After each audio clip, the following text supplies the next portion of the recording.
Oh, why do I think he's going to win? A couple things. Actually, I've been doing a lecture series on this for 4 years. And so the reality is that the changing racial composition of the country gives him an advantage in the electoral college. Many of the states where there's been the greatest ethnic change in the country are key battleground states.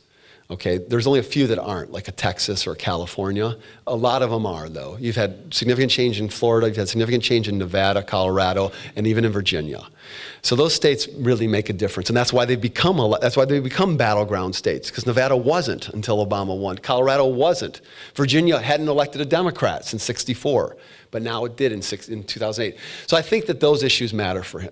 That composition electorate works for him. Second of all, I think that he's maintained the support, enough significant support in the Midwest to win the key states there. That his support among white working class voters has diminished the least in the Midwest because of his auto bailout position. And I think that issue decides this election, and I think it should decide this election. I'm from Michigan, I'm from Detroit. I think there's nothing more culturally centered to the American identity than the automotive industry, for good or for bad. And the reality is that he took a position on that issue that was absolutely politically anathema at the time that he did it. And he did it, and he did it because he thought it was the right thing to do, and it's turned out right. So I think that he wins on that issue in Michigan, he wins on that in Ohio, he wins on that in Iowa, because it just kind of all goes together. He wins on that in Wisconsin, too.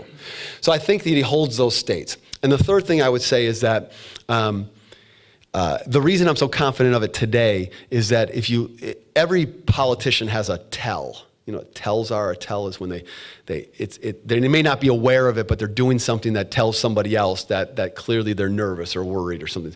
And the clearest tell from the Romney campaign is that they've started absolutely bald-faced lying in Ohio. Not just kind of like somewhat lying, but absolutely completely lying on the auto bailout. Completely lying, saying that he supported it and that Jeep is moving jobs to China. And here's why that's such a tell to me.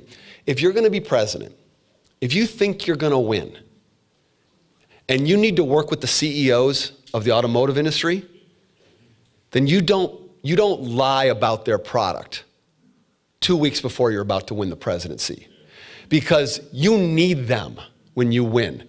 So these guys are all, and they're all guys. I think all these guys at the CEOs, they are going to vote for Romney, but every one of their workers now has heard in Ohio, in Michigan, this candidate in his ads, on TV, on radio, on the stump, say that Jeep is moving its jobs to China. And the GMs, the CEOs of Chrysler and GM have all said this is a lie.